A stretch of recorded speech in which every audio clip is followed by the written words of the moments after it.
again by Benning. Darnell Nurse left it in the corner, gets up center. Perry scores!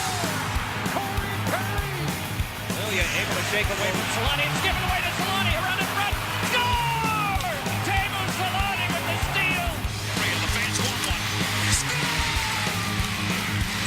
On the floor! On the board! Paul Kariya!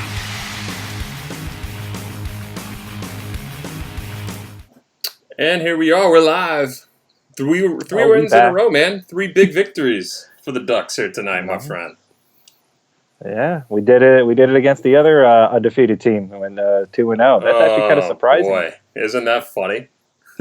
Yeah, it's kind of weird. You wouldn't think like all the analytics or people in the know. I mean, if you had said at the start of the season, well, do you think Detroit playing Nashville on the road, Dallas on the road, would come out 2-0 and play against a Ducks team that played against Arizona and San Jose, and they would also be 2-0? I don't think anyone really saw that one coming. No, I don't. Yeah, this is odd that the Red Wings were playing so well. Really, that's how I felt about it. No. Yeah, I mean, it helps that they had Mantha there last night get all 4 goals to help them win it.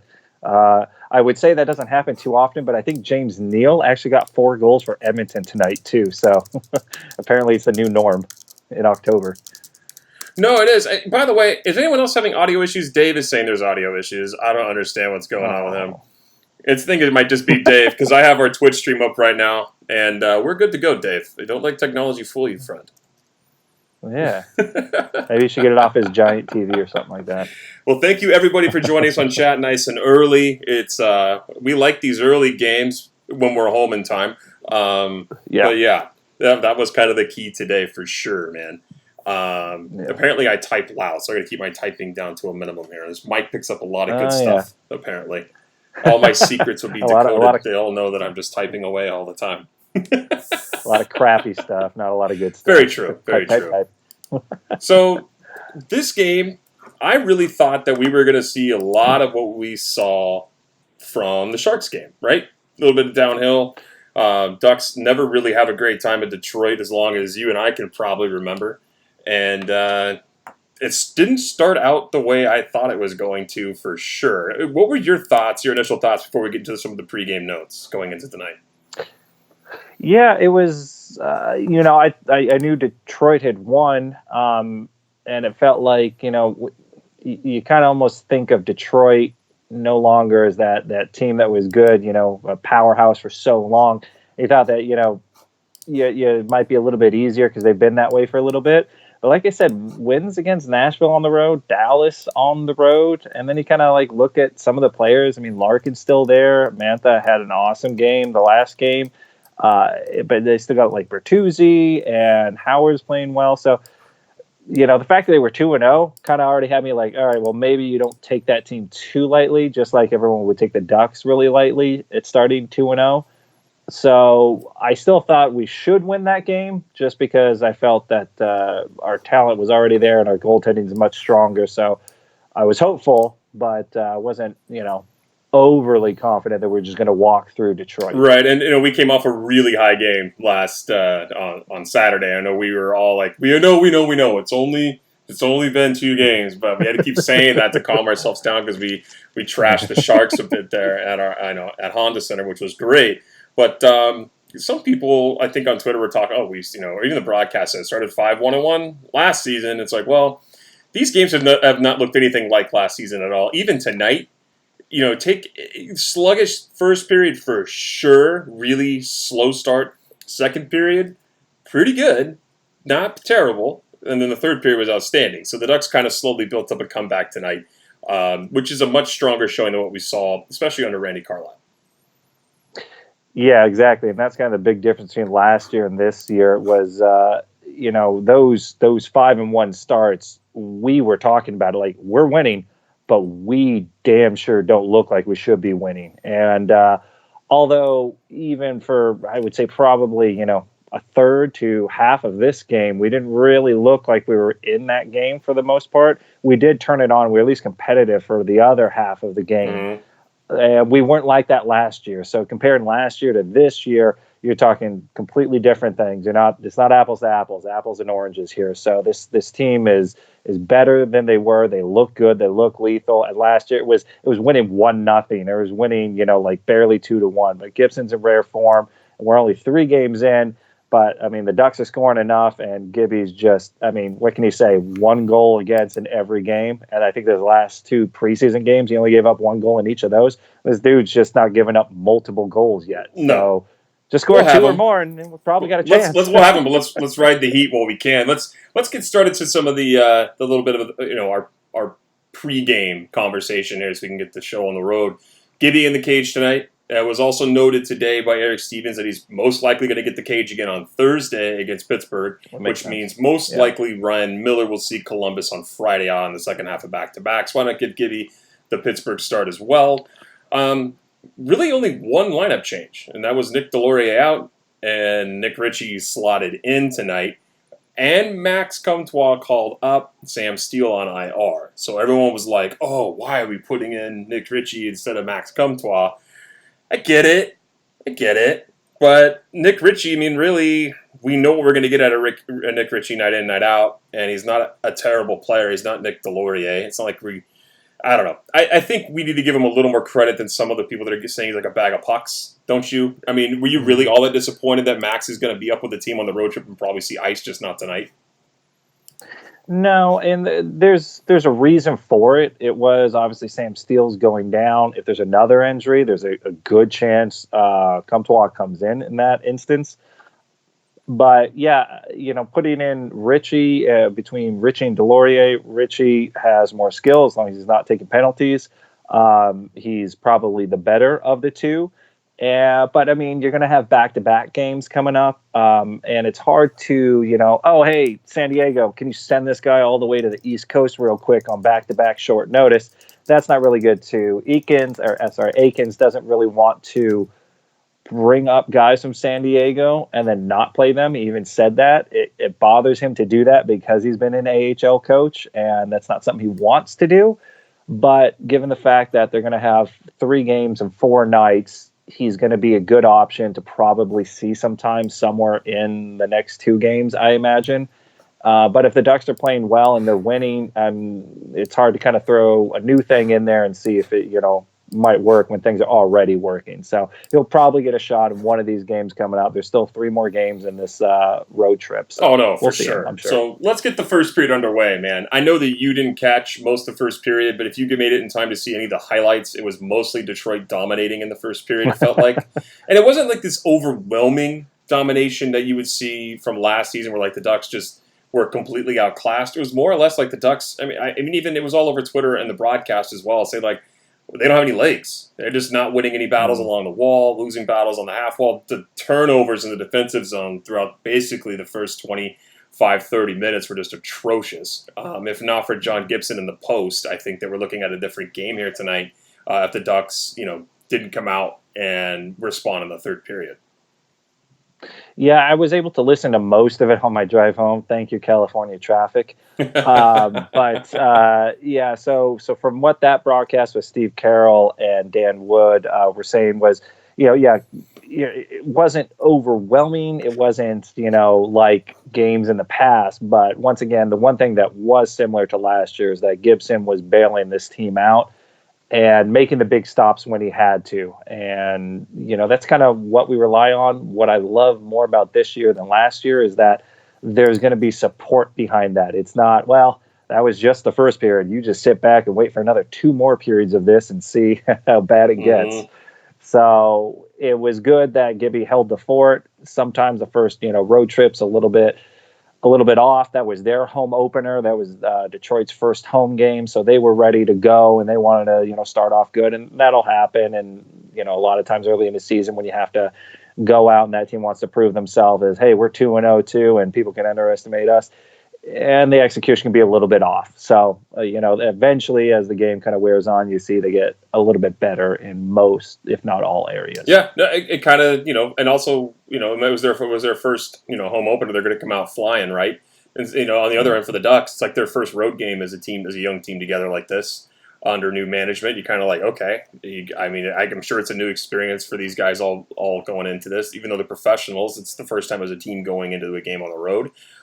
First period, not a lot to talk about, man. Basically, it was John Gibson making a couple of big saves. The Ducks with only 2 shots in basically 15 minutes of play, and somehow they made the shots look a little better, especially 5-on-5. The shots ended up being a 5-on-5, 11-7. Scoring chances though 9-4 in favor of the Red Wings, and high danger chances. Ducks was zip on the first period. Those are just from inside the house. We don't go analytically deep on this show if anyone's new to listening to us, but we do like to touch on that. And Jason is the balancer here, as he's Mr. Eye Test for sure. And we'll say, hey. Even though his stats sucked, remember those good plays he had? He wasn't all bad. He might have done 1,000 things right and 900 things wrong, but still, he had those 1,000 things he did right tonight. And those were big ones. But it was kind of similar as to the Phoenix opening thing, where I think they were outshot 14-6 in the first period of the very first game the Ducks played, and this one was kind of similar, if not for quite a few chances right at the end, where I think they peppered the net with 2 or 3 more shots on net. So didn't look optically, it wasn't as bad, because I think the shot total was something like 13 or 12-7. So it wasn't as bad as the Arizona game, but the feel or the look of it was probably just as bad, just off, just not quite there. As you see, we get a little bit better. We figure it out. So they take that into the first period, 0-0, pretty much lucky to get out of the first period, 0-0.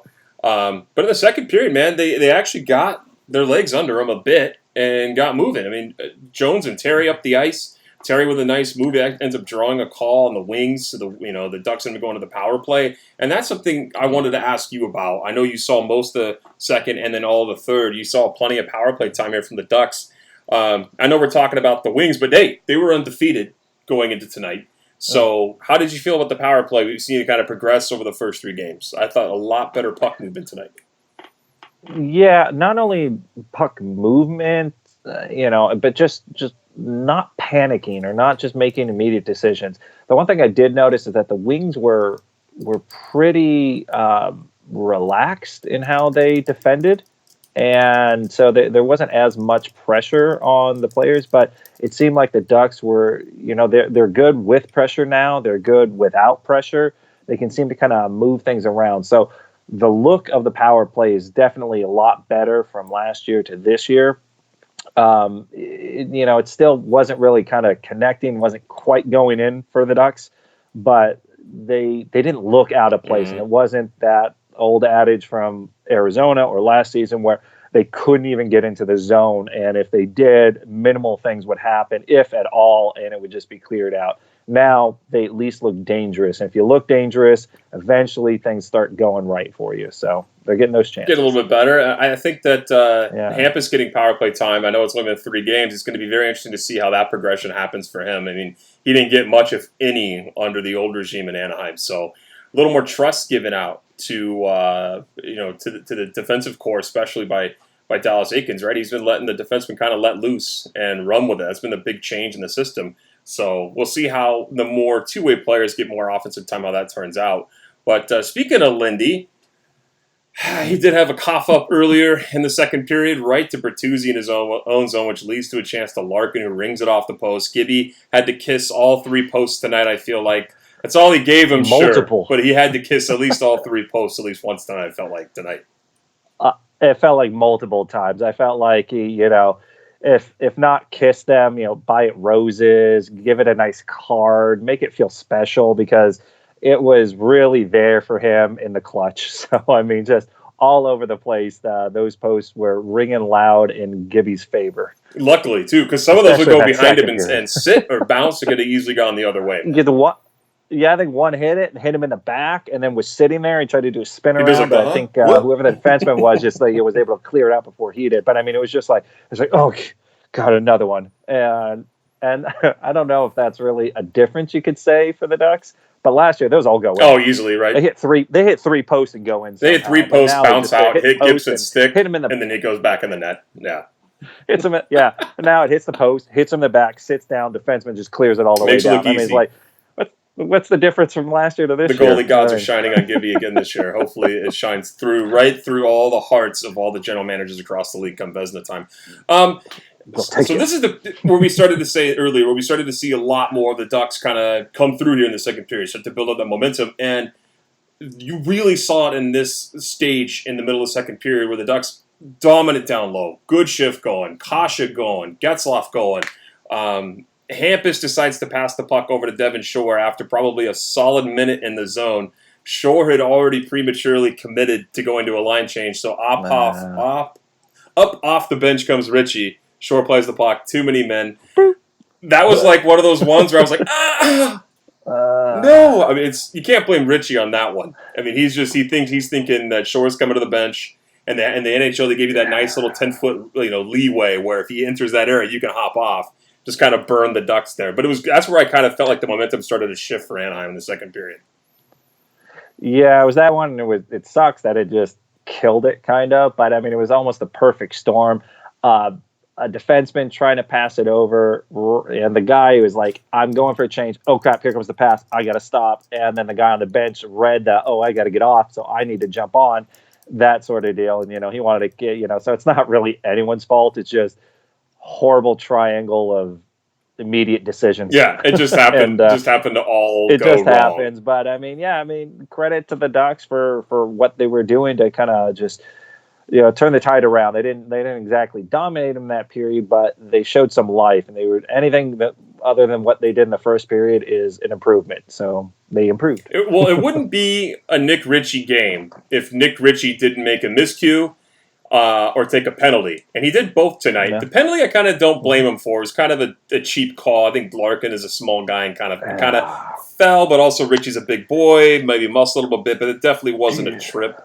But let's get to the miscue first. And the miscue is way more important because Nick Ritchie goes to the corner and BX's the puck and just that was like the slowest peewee pass I've ever seen in my life from the corner directly to the slot where Gibson has to poke check the puck. It bounces into Detroit Red Wings players, and then all of a sudden they get a wide open chance off of it, and I think it rang off the post, and there you go. The puck goes off Gibby. I think it goes out of play. Yeah, it goes off Gibby. Yeah, Gibby gets it's it. One of the few times I've seen John Gibson about ready to lose himself on the ice at Nick Ritchie. You can see it on his face. He just lurks over. He's probably going, "What the F, dude?" I mean, Gibby always calm, but not right there. Yeah, well, I mean, he's got the demeanor, and he's got to have it because anytime a goalie shows any sort of emotion, he's unhinged. He's he's out of his mind, and he can't concentrate. It's the mental game that really gets goalies. But I mean, goalies want to win too. They have to be focused for sure. But I mean, that was a focused play for him. It was a bad play by Richie. He goes into the corner. I saw what he was maybe thinking about doing, which was to throw it to Gooley, who was there. But Gooley was kind of already moving, and it's almost like he thought about doing it. And then by the time he did it, he looked up and went, "Oh wait, that was probably bad." And it was just that half-assed thing right to the top of that thing, and at least top of the crease. And then Gibby has to poke check it out, then has to make a great save. And then I don't blame him for going what the hell are you doing? What was that, man? There's a death stare. Not only a death stare, but just what the hell was that? You can't be doing that right here. There's no business in this. Yeah, so I don't mind. I don't think it was everyone's just gonna break down over it or oh no, he really hates Richie. It was just it was a bad play. It was stupid. I'm sure Richie knows that it wasn't very good. I didn't check Ducks Twitter, but I'm sure there was hate everywhere on that play. I'm without looking, I'm pretty sure there was a lot of fire for Richie there. Yeah, it kind of just started the whole downfall towards the end of the third, which it was kind of a turning point. But once again, anyone that blames Gibson for going after Richie, it's every now and again you got to talk to somebody, go "Hey, don't do that. You know better. Come on, man, you're killing me here."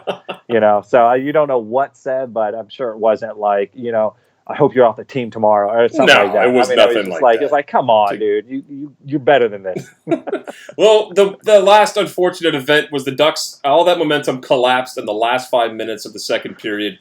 I don't know what was going on. I'm pretty sure I tuned out the broadcast because they probably mentioned the words helter skelter many times, and that does pierce my ears. But we didn't hear him picked off a pizza or give him a pizza. No. We heard nothing of that today. We heard the last two games of served pizza. Up, you know what? It's because Richie served up the pizza, and then they wouldn't say it to the home team. But no, that was crazy. I was just watching, and once again, like I said, I buy roses, cards, tell it it's pretty. Gibson had to do everything for the post there because it was post. And then, eventually with 5 seconds left, just a ripper. And one time, I mean, they were just penned in for the last 40 seconds of that period, just taking shot after shot. And then eventually, just one's going to get past Gibby. He allows one for every team. Every team gets one goal for Gibby. So it's almost his gift to you. Yeah, and that's about Josh all in chat says no pizza at Little Caesars. Right? They didn't make a pizza pun. It's like the one place they won't say. No pun for pizza at Little Caesars Arena. Unbelievable. No $5 hot and ready served up. They didn't have nothing ready. But nothing they could do there. And am I the only one, chat? Anyone in chat, please contribute to this. But every time that I heard Philip Hronik, I thought he keeps saying Ronick. So I'm like, Jeremy Ronick? Yes, no, it's not Jeremy Ronick. Too. The first 6 times he said it, I'm like, Philip Hronik? What? So I was like, wait a minute. I know it's not him, but what is he saying? You even typed the name in our notes, and I'm just like, I don't even know how to pronounce it. I just moved on. But I heard Ronick nonstop. I'm like, I wonder if it's his nephew or something. He's a defenseman. I don't know why, but I kept hearing it. And I'm like, all right, well, I don't need to pay attention to that name. I just kept hearing it, and I didn't really pay attention to who scored the goal because I was doing Enix and Denver Duck both chimed in, yes. Yep, every time. It's so awkward in my head. So the comeback kids strike back in the third period. They open up the third period flying. Kasha draws a penalty, Ducks to the power play. Another couple golden opportunities in this power play. Jimmy Howard, my God, what happened to this guy? Good. Why is he all of a sudden a decent goaltender? All of a sudden? I mean, he had. There was a time where Peter Mrazek's taken over the crease. Howard's done. No one wants his contract. He's always injured. He's got a groin injury. Yada yada yada. Last season, not so bad, and he's got a strong start this season as well. And tonight, I think even though they lost, he played pretty lights out. He's pretty good against the Ducks. I mean, say what you want about his overall numbers and other games you see him, but whenever he plays the Ducks, and this is not looking at stats, but just from memory, he's usually pretty lights out. He's always a difficult beat for us. And he was proving it again. It was in close plays, deflected plays, the breakdown plays. He was pretty good with, about the only exception is over, by the time we got to the third period, it was kind of shots from the points started kind of creating rebounds or trouble for him. Right. But other than that, he played an amazing game because I was kind of going oh man, he's going to steal this one for Detroit the way we're kind of coming at him, just like I'm sure everyone feels Gibson was doing last year, just stealing games for the Ducks wherever they won. I just felt bad that Henry couldn't buy a goal on that. I mean, he just does swatting, and it just happens to go off the arm, off the head. It's just a quarter inch higher, and it goes in over Howard. There. Oh, yeah. Oh, that was a damn good save, too. Oh. So the next play, and it's been really nice to see from Ryan Getzlaf. He's had a strong 3 games. I feel like he really stood out in the San Jose Sharks game. Again tonight, winning battles. He's making plays. He's had his miscues, but this whole team's kind of their own miscues in the defensive zone. But the play he made in the neutral zone to strip Bertuzzi in the neutral zone, throw it up to Sylvie to Hampus, who rips it on net off of Raquel in front, and all of a sudden the Ducks get a bounce, and it's a 1-1 game. We just praised Howard, but honestly, there's nothing he could have done there. Yeah, pretty much. I mean, he makes the initial stop on, what's essentially turnover in his defensive zone. So he does the right thing. He makes the save. And unfortunately, that save bounces right off of Raquel, actually goes past him, hits the post, and goes in. That's, I hate to harken back to this, but that's exactly what would happen to the Ducks last year. You play well, and then something like that happens, and then all of a sudden it's just downhill from there. And that was kind of the way. He just did everything right. He made the initial save, which was good. That's all you ask. And it's just unfortunate that, for him, that Raquel was rushing the net, bounces off him just perfectly enough that it just kisses the post and goes in. The post, like Gibby, it did not like Howard this game. Not at all. And this is right where all of that could have easily turned around because the Wings get on the board pretty close after that, or so we thought. Blown, kind of a little bit of blown coverage down low. Ducks a little too aggressive in the wing zone, get caught in the rush going back the other way. Raquel goes down to block a shot, gets danced around. Puck ends up over off of Dylan Larkin because Larkin shoves off Hampus. And there was some sort of confusion because everyone thought it was a good goal. I mean, I didn't see the offside. I mean, I guess Hayward was kind of like, he kind of called it. They said, oh, and then the coaching staff called it. Eventually they thought, they were trying to think it was like an interference from Larkin to Lindholm. Like, what are you talking about? That's a hockey play. Like, that's what you do in front of that. I mean, that could have been a penalty, but if it wasn't called, there's no way you can reverse the goal because they didn't call that as the penalty. But even then, it wasn't penalty worthy what Larkin did to push off. I initially saw it. I knew that it was basically hit off of the Ducks' stick instead of a direct path to Mantha. And so he became what looked to me, it all looked like it was close. Like I was like, that looked weird. But then the play kind of continued, and it was even a weird play where the pass happens, the shot gets deflected, but then goes back to the original shooter, and it weirdly deflects off of his stick, and then goes right to Dylan, and Gibby's like from left to right to middle to everything, and then Dylan ends up doing a push, gets the puck, and shoots. It was a weird play and a weird goal that would have sucked to give up, but it was kind of like one of the same thing that we just scored, against Howard, where it's just as weird bounces that ended up going in. There's not much anyone could do about it, but the fact that they challenged it, and that was my first thought was they're going to challenge to see if that was offside because it looked close to me initially, but I didn't think it was going to be that close or even close enough to really overturn. But then they scanned the camera over to Eakins. He's talking to his assistant coach. He goes challenge, and then that's when I knew it was like there's nothing in front. It's not like Gibby got hit or couldn't make a save or something. So I knew it had to be offsides. But the new rule now is that if they did that offsides and it didn't work, the Ducks would go shorthanded. So not only did they be down 2-1 after had just tied it up and found a chink in the armor. Not only would they be down, then it would have to be killing another penalty. So wasn't that rule in place last year too, though? I'm pretty sure if you challenged and then you blew the challenge on the offside, you have to take a penalty. Or someone in chat correct us. Who wins? Yeah, but the new rule now is that across the board, you can have unlimited challenges. You can challenge as much as you want, but it keeps going up. So if you challenge, whether it's offsides, goalie interference, you can challenge that. But if you're wrong on any of those, it's a minor.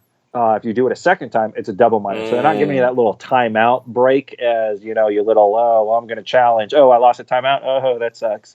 I just got 4 minutes of review for my timeout. Jimmy says it was a penalty last year, too. So on offsides, but not on goalie interference. Goalie interference would charge you for a timeout. Oh, well, there's confusion in chat. Dave says you're right. Now everyone's back and forth. Everyone's chiming in. Bring up the CBA. Well, you guys figure it out. Jay and I could argue forever on this, and neither one of us end up being correct, but we would still argue it. Never. Let's get on with this because we have to talk about 2 goals in 47 seconds here. And the first one is by Richie Boy, trolling the crease. What? Gooley with the shot from the point hits a crowd. Apparently, that crowd, I think, was Derek Grant standing in front. It bounces off of him as he's collapsing in front of the net, and Richie's just trolling through and bangs home a rebound. Textbook play by Nick Ritchie. That's what he should be doing in front of the net. That's what differentiates him from guys like Nick Delorier. That's why he's in the lineup. I think the broadcast even mentioned that. But that's what we've always talked about Ritchie. You have to utilize him to his strengths. Big net front presence guy. He's never going to be the speedy guy that's going to hit you on the fly or get hit on the fly and score. This is a Nick Ritchie goal. Yeah, and with Corey Perry gone, and he was always kind of that pest, and that guy was sitting around the front of the net looking for the garbage goals. Nick Ritchie can fill that role, to some extent. I mean, obviously Perry at in his height was definitely more skilled and better hands, but that's kind of what you're going to expect from Nick Ritchie and what you hope he can actually do. He was able to do it this time, so that was good. And obviously the go-ahead goal, and talk about turning around from damn we're down to possibly taking a penalty to oh no we're tied, oh no now we're winning, and now we have way more momentum. And then so the next goal happens 47 seconds later. It's Jakob Silfverberg with just a nice He has that perfect half slap shot that he loves to do. Raises the stick just barely above the knee, claps it far side on Jimmy Howard. Not a chance, but this is another play, Jay, where Getzlaf is able to strip the puck again in the neutral zone, feeds the puck up along the wall, and finds Shore. Shore finds Silverberg, and Silverberg rips it home. But, collectively, that was a great shot. But I love how Getzlaf's doing this in the neutral zone and breaking up plays and causing the rush the other way. We need to see that. Yeah, it's kind of a different thing because like last year it was, if he was ever, he was so needed and relied upon to be the offense or be down low to facilitate the offense. Like last year it was like, hey, get down low, grind it out, make a play happen. And it was so many times that he was on the back end trying to catch up to, whatever play is going back the other way. And now he doesn't necessarily have to do that. He can kind of float around a little bit, and he's got great hockey instincts. And those hockey instincts, he can see where passes are going to be or what players are trying to do. And he's still quick enough and smart enough to pick those plays off. And I think he's been given a lot more of the tools, a lot more rest within games to where he's not asked to do all of the heavy lifting, shift in and shift out. That kind of helps him get to these points where he can, pick these plays apart, not be too exhausted, be able to set up other players and let it happen. And he looks far more comfortable, far more energized, and a lot smarter. And it's not that he hasn't been smart. It's just he's been so heavily drawn upon for offense that he's had to ignore maybe the two-way game that he's still really good He's at. just always been overutilized, you know what I mean? And now he's at that age where Dallas is like, we're going to roll all four lines all night, give everyone as much playing time. Michael Del Zotto, I think, played 20 minutes, like something ridiculous like that tonight. So a lot of faith in what's going on from the coaching staff to its players. Real quick, if I had told you prior to the season starting, hey, Game 3 against Detroit, Ducks are up. Ducks are going to play Del Zotto 20-plus minutes. How do you think their season's going? What game are we in? Game 3 or game 23? Game 3, yeah, exactly. Have we traded everybody already? Yeah, that's what I'm thinking. Have we tanked for Game whoever? 3 or game 23? How are we looking at this? I would not have been very happy about that. And not only was he being he's less than a minute from the leader in ice with Hampus Lindholm, Cam Fowler, just 1 second more playing time than Del Zotto. Those are the three highest, minute players, 3 defensemen, and then followed by Raquel, Silverberg, and then Manson and Gooley. But I would be very puzzled as to why the coaching staff was playing Michael Del Zotto that amount of minutes. I didn't look at his deployment. I didn't look and see defensive zone starts and stuff and all that right now. Just shows you really though that he's not making enough mistakes for the coaching staff to be benching his ass and withholding him and then kind of overplaying the other guys. Well, I think it's the whole strategy and the deployment of everybody. When you can kind of have Del Zotto at one end and Lindholm at another, and they're both playing equal amount of minutes, and no one looks all that out of place. Mm-hmm. That's just a good strategy or a good game plan that everyone's able to play, and the forwards aren't playing ridiculous minutes where Getzlaf's playing 20-plus minutes a game.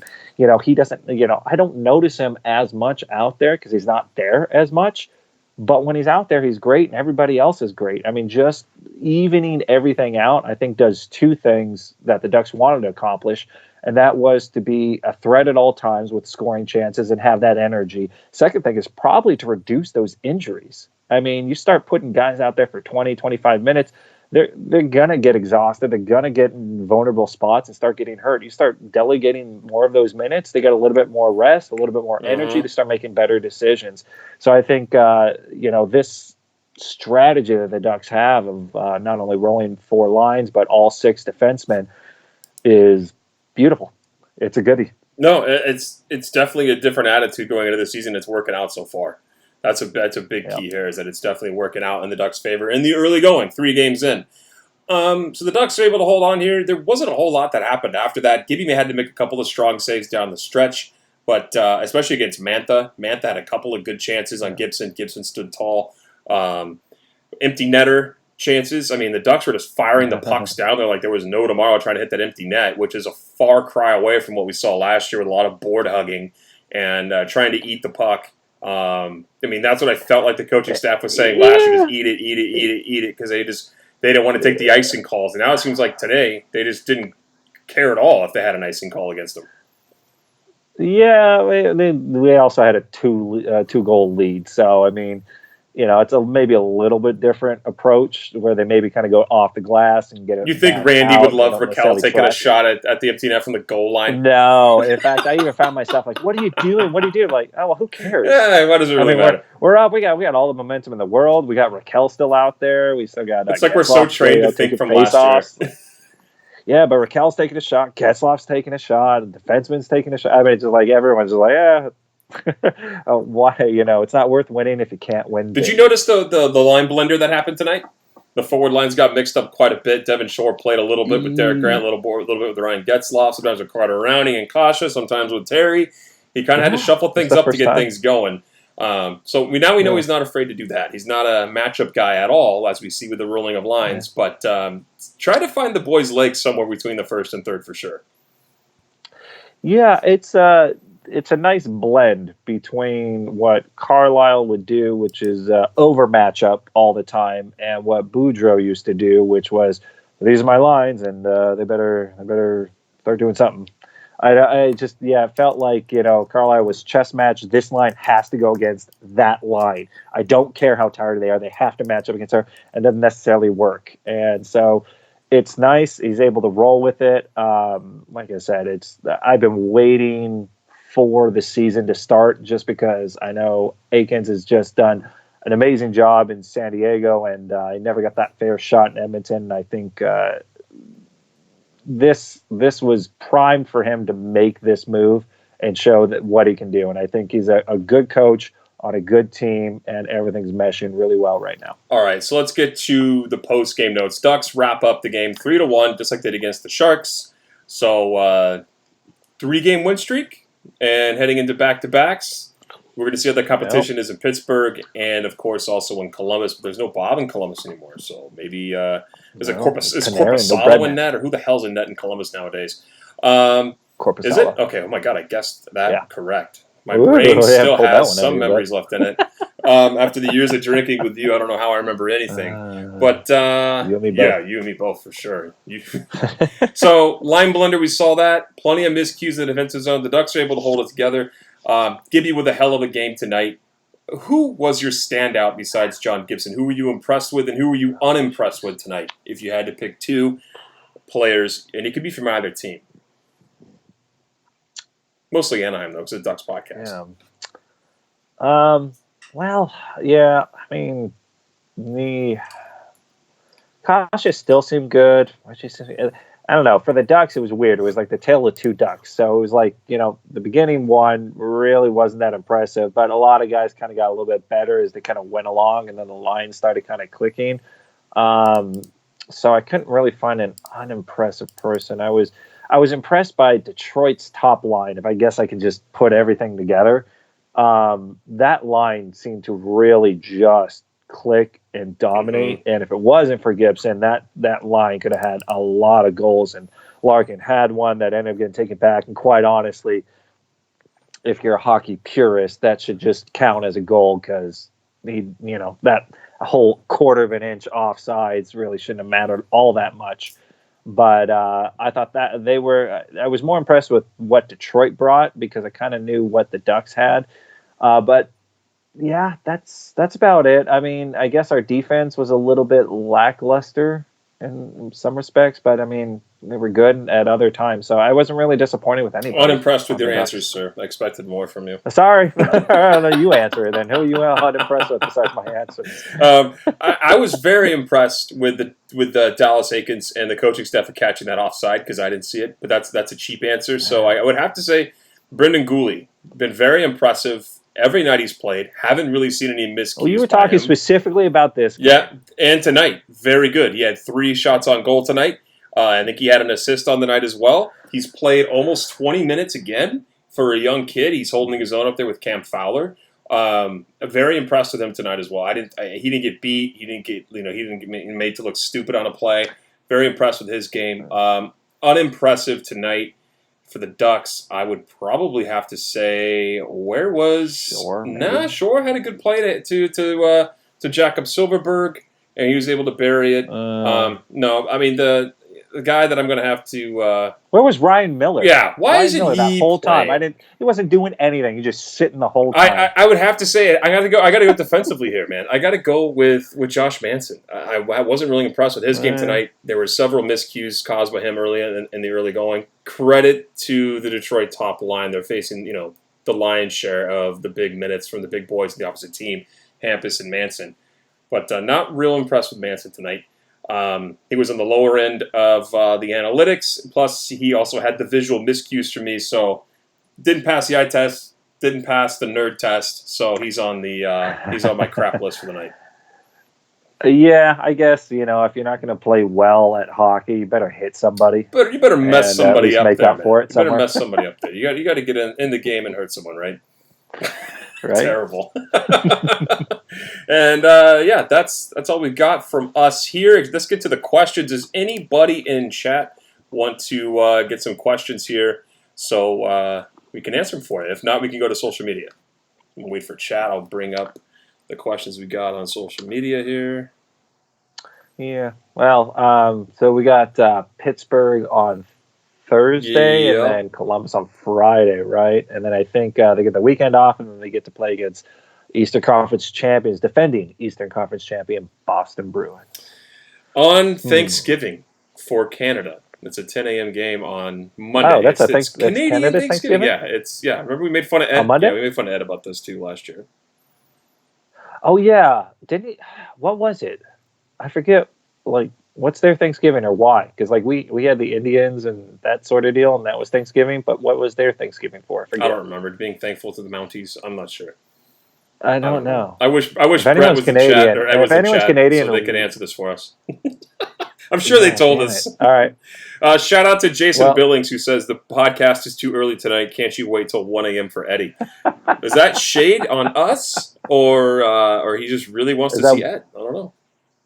We love Jason. Yeah, maybe we suck, and he wants Ed on the show. But really, all Ed's gonna do is drink water in his dungeon and just talk about maple syrup and. There's only so many maple syrup brands you can talk about before you're out of things to talk about. So Josh in chat says, Richie trade. Do you still think that's going to happen? I don't think so. I don't think he's going anywhere right now. His value is not high enough to bring in a defenseman that the Ducks want. Yeah, I don't. It didn't hurt his stock, the fact that he scored a goal today. And then the penalty he did take, I would definitely question, like we talked about earlier, where it was a little bit of a push, but I mean it wasn't much. And Dylan Larkin, I think, flew halfway across the ice. So no, because your other alternative as far as physicality is going to be Delorier, and that's kind of a downgrade. I would think you just kind of keep Richie because he's kind of on a decent enough contract. I mean, if the right offer comes along and who you're going to get is going to be kind of important to it. But I don't know. I'm happy with our defense, and the offense is clicking. We're 3-0. I don't really see a It's kind of early to say. I don't see a reason to do it now, but it's always a possibility. If you're going to trade him, wait till he has like 6 or 7 goals, 8 or 9 assists in the first 20 games. If he turns that on, and then someone's like, "Hey, you want to package him for a defenseman?" Then you start talking. But you can't trade him if he has 1 goal and 3 assists in 30 games. I mean, what are you going to get for him? It's just not worth it. Yeah.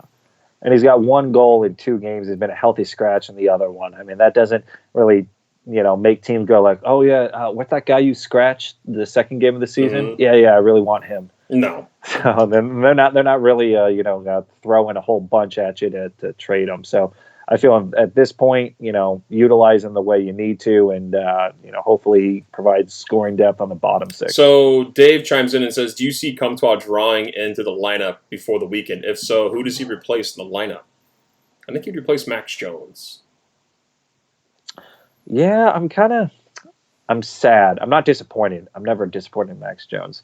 His game's good. His game's close, and it just feels like it's just always that like he should be scoring, but they're just not going He in. had So a you're just play waiting for tonight where that he had it jam go to off the tip of break. his stick, right? He got a nice feed from Gooley, and then he Yeah, drew to the center and yeah, just lost it on the back end. yeah. And so, but he creates those chances. But Comtois can also create those Mm-hmm. chances. So I would think, yeah, I would say Max Jones would probably be a good. Hey, Max Jones, sit back, see it from up high, watch what everyone's doing, see what's going on, maybe get a different perspective. And sometimes that can kind of kickstart your mind on how you see the game maybe a little bit differently, being just a healthy scratch.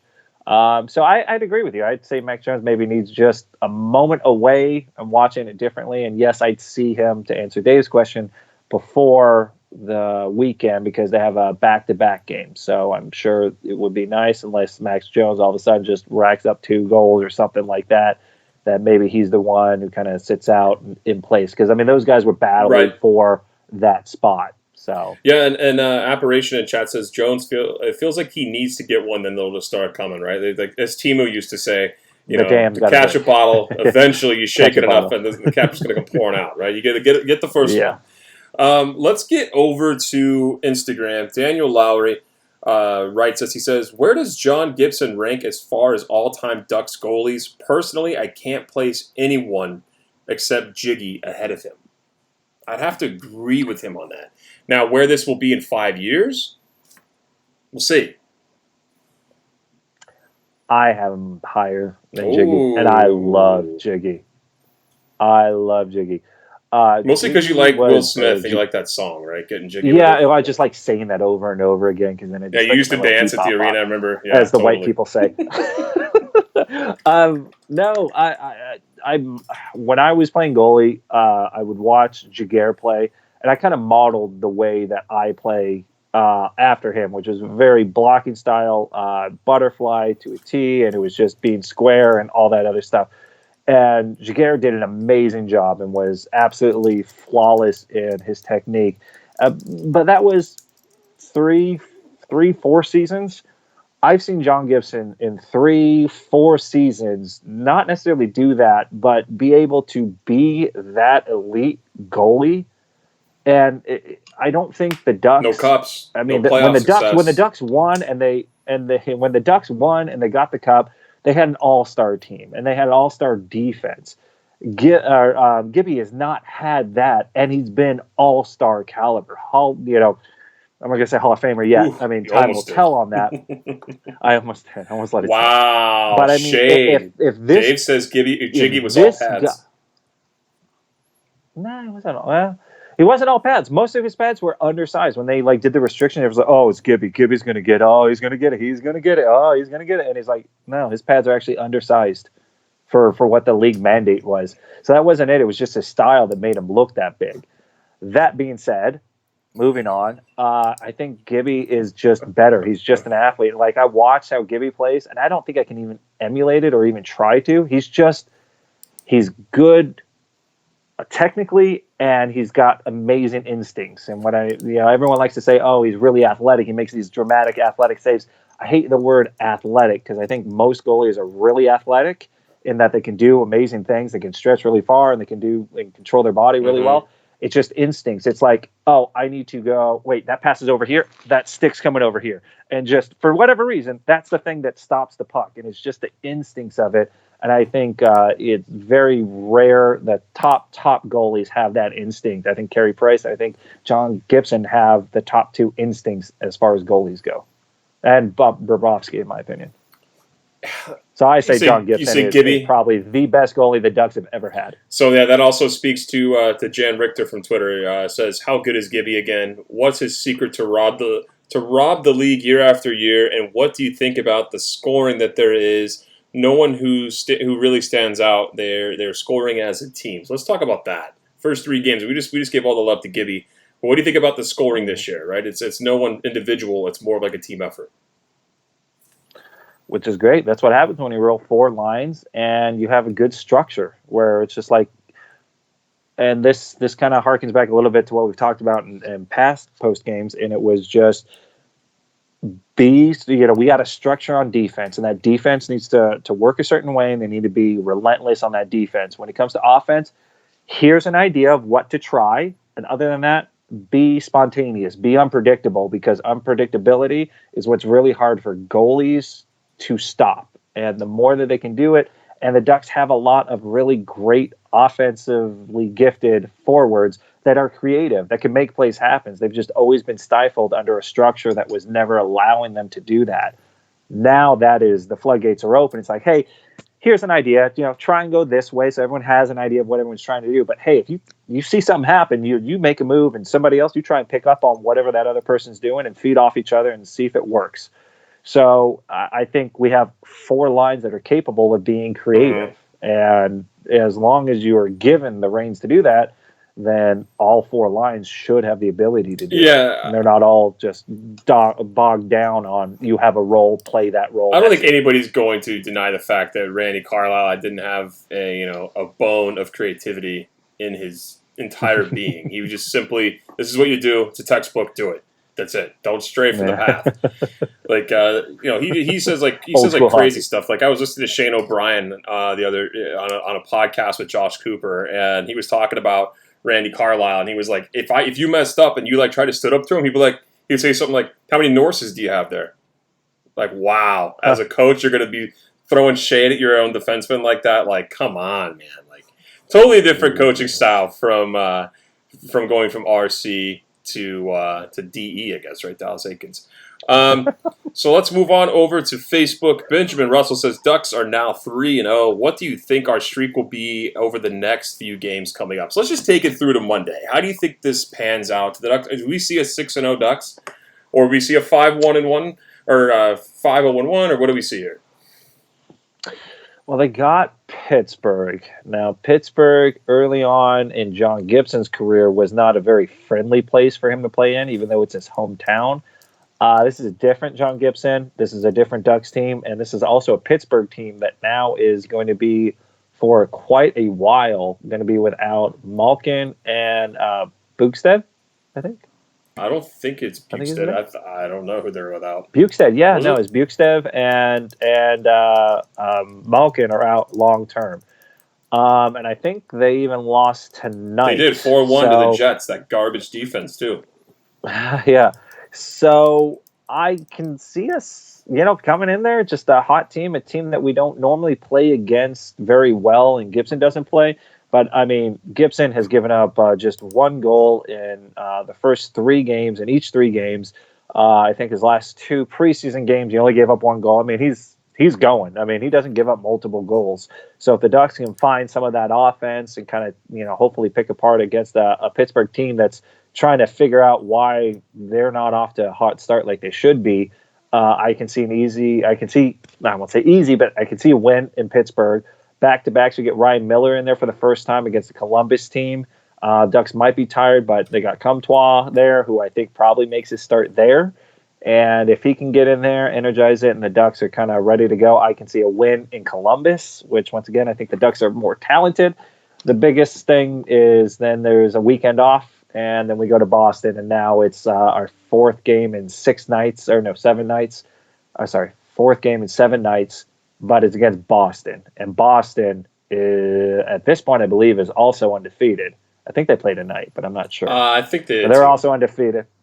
Yeah, but they're, to my knowledge right now, they're undefeated. And if they're undefeated up to that point, that'd probably be the biggest one. So I can see us going 5-0. I have a hard time seeing us taking out Boston in Boston at the end of a road trip. One that's, kind of seen the Ducks play a lot of games in a short order. So I'd say 5-1 by the end. 5-1. That's a strong. I'd take it. I would say 4-2. I think they might lose one of these on the back-to-back. Where? And Pittsburgh, then I think Columbus? Which one? I hate to say definitely, but I have a really hard time seeing them go to Boston and win in Boston. There, I think that Boston's one of the top 3-4 teams in the league right now. That's a tough go. Real tough go. That'd be the first real big test, I would say, other than possibly Pittsburgh, but that's a depleted Pittsburgh team. So it's not quite the same, but even then, Pittsburgh always seems to find other people to just jump in when one of their big guys is out. So Who do you think did the Ducks lose to? Pittsburgh or I Columbus? think they lose to Columbus on an off night on the second half of back-to-backs, which is unfortunate for Ryan Miller. And then I just have a hard time saying, yes, they're going to win it in Boston. I don't think 6-0 is possible right now. Yeah, 6-0 is tough, but I can see 5-0 and then losing in Boston. Hey, they went 5-1-1 last year through 7, so come on, man. Anybody who's got Gibby's got a chance. We got one last question here on Facebook. It's from Nick Webb. We already talked about it a tiny bit, but I want your opinion a little deeper on Michael Del Zotto. Played over 20 minutes. Could this be a trend moving forward or a one-off? It's kind of a good question because you're going to see times where guys play a little less, a little more. But do you think Michael Del Zotto is going to get the chance to play these type of minutes? I mean, there's no injuries at the blue line right now. No. I mean, honestly, you'd have to put him as a third-line defenseman playing 20 minutes, though.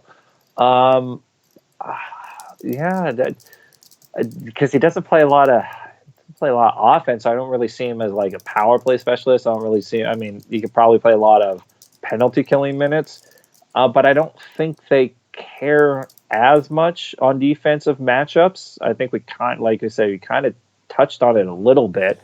I think it's a whole thing. It's by committee. So it's all 4 forward lines. It's all 3 defensive lines. And every now and again, that person's going to match up, be out there maybe a little bit longer. But I don't think he was, out there. But he's playing well. So, I mean, who cares? If he's playing well, then I don't mind him being out there 20 minutes. It's, if he's given up every other goal, then, that dude needs to be off or, don't utilize him as much or they're going to give him the leash until he makes the mistake, right? It's like a parent. You trust your kids until they screw up, and then you got to reel them in. So we'll see how much leash Del Zotto has before he gets reeled in a bit. Yeah, I don't think they're really just letting him just go, and he's the top defenseman. I just think that's just the way the game ended up playing out, and I don't think it's like they value him more than anybody else on defense. I think everybody's kind of on the same plane as far as, hey, you're playing time, and, in these certain situations, we'll probably utilize you guys. But I don't think they want to do what the old style was, which is, you have your top 4, you play them ridiculous amounts, and then the bottom 2, you play them 10, 15 minutes at most, and then that's about it. You just keep those top 4 rotating. I think now it's once again, I think it's probably something to help reduce the injuries that the Ducks seem to get all the time. Hey, just start rolling more of those lines, and you don't have to lean so hard and everyone gets injured if they're starting to play 25 minutes every so often. Well, in the chat they're saying, hey, man, MDZ's a Stanley Cup champion. Let him play. He's got championship pedigree. I mean, yeah. Who are we to tell him what to do? The dude's got more rings than we do. All right, man. Well, let's call it a wrap tonight. Thank you, everybody, for joining in on chat. Shout out to our sponsor, CoolHockey.com, giving away a jersey. If you're new to the show and you made it all the way through to the end of the show, thank you very much for sticking around. And if you don't know anything about the Forever Mighty 3-Star Leaderboard, we do it every single game, 45 minutes before the show starts. We tweet out 3 questions. You have to go ahead and select select us. I think you have to reply with hashtag. I think, because I don't post it. Sorry, Eddie does it. Hashtag FM3Stars. Put your answers down for a chance to win a jersey at the end of every month. CoolHockey.com has amazing jerseys, amazing quality. They will ship anywhere to you. And if you don't want to wait for one, you want to buy one, use our promo code FM20 to get 20% off your purchase of your jersey through CoolHockey.com. And if you'd like to support us more than you already do by showing up and listening to us, you got a little bit of extra cash in your pocket you want to throw our way, we'd be forever grateful to you for that. You can head over to our Patreon, and with many tiers there and many prizes to be given away. We just got the go-ahead for real. I put the order in today for the koozies and lanyards are coming. Stickers are already here. Hats are going to be coming in November, like we mentioned last show. Puck bottle openers? Not this year. Not puck bottle openers this year. The hats are the giveaway but now. You can get That's the giveaway now. People in chat asked about T-shirts. If we get enough people who want T-shirts, we could look at that towards the end of the season more than likely. But yes, that's where all the money goes, is for everyone to get stuff back to those who contribute to the Patreon. We love doing that. Plus, you get bonus shows, a rant show, where Jason usually has me ranting on plenty of things, and or Ed likes to get me ranting too, or Ed ranting. Jason likes to get under his skin a bit because it's fun to do that to Ed. And then Pucks and Brews, where we drink. get a little toasty, and talk about anything and everything, which is great. Mostly hockey, but sometimes, we get asked weird questions about food. I think we talked about movies on our last one, too, actors. Disney movies and favorite actors. Yeah. So good times to be had on the Pucks and Brews shows. But yes, thank you guys so much for all the support. Find us on our website, forevermighty.com, on our Twitter at forevermighty. And I can name all the places we're at, but I don't remember all of them. It's too much for my brain. I'm out. Just type in Forever Mighty wherever you're at. And then you'll find us. And then clearly post-game shows are here. Jason and I will be back on Thursday night and on Friday night because Ed doesn't like to work and put in the work in the show anymore. He takes 2 weeks off at a time. It's kind of ridiculous. He's a lazy Canadian. I think that's a saying. So. That's tough. That's real tough. Hopefully Brett doesn't listen to this and flip out on it. That'd be great. But thanks, everybody. Have a great night, and we'll be talking to you guys soon. Bye, guys.